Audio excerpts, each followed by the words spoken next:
IPhone ব্যবহার করেন আর ক্যামেরার এই সেটিংগুলো করেন নাই, তাহলে আইফোন ব্যবহার করে লাভ কি ভাই? তো চলুন জানা যাক কি সেই সেটিং। তার আগে চ্যানেলটা সাবস্ক্রাইব করে না থাকলে অবশ্যই সাবস্ক্রাইব করে রাখবেন। তো এর জন্য সর্বপ্রথমে আপনারা চলে যাবেন সেটিংস অপশনে, তারপর এখান থেকে চলে যাবেন ক্যামেরা অপশনে।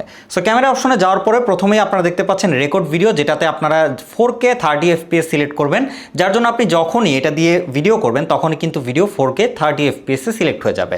তো এর থেকে যদি আপনার বেটার স্মুথনেস দরকার তাহলে কিন্তু আপনি তখন ম্যানুয়ালি 4K 60 FPS এ যেতে পারবেন।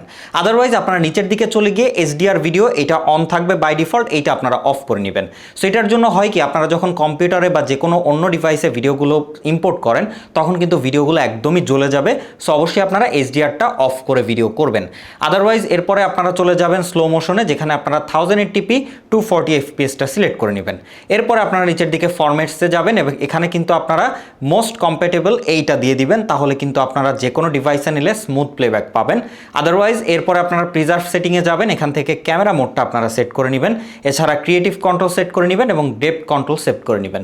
সো এর জন্য কি হবে, আপনার যেই ক্যামেরা সেটিংগুলো এগুলো একবার আপনি যেখানে রেখে বের হবেন, পরের বার ক্যামেরাতে ঢুকলে জাস্ট ওইখান থেকেই অন হবে, সেটিংগুলো সেফ থাকবে। এরপরে আপনারা চলে যাবেন এখানে গ্রিডটা অন করে নেবেন, তাহলে কিন্তু আপনার ক্যামেরার যেই অ্যালাইনমেন্ট সেটা কিন্তু আপনি বেশ ভালো মতো করতে পারবেন। আদারওয়াইজ লেভেলও আপনারা চাইলে অন করে নিতে পারেন। এছাড়া মিরর ফ্রন্ট ক্যামেরা এটা আপনারা অন করে দিবেন, তাহলে কিন্তু ফ্রন্ট ক্যামেরা দিয়ে ছবি তোলার সময় সেমভাবে আপনারা ছবিটা দেখতে পাবেন, আদারওয়াইজ উল্টা আসবে। আদারওয়াইজ আপনি এখান থেকে আর তেমন কোনো অপশন নাই, দরকার হলে আপনারা অন করে নিতে পারেন। সো এই সেটিংগুলো অন করলে কিন্তু আপনি আপনার আইফোন দিয়ে প্রো লেভেলের ভিডিও বা ছবি তুলতে পারবেন ইজিলি।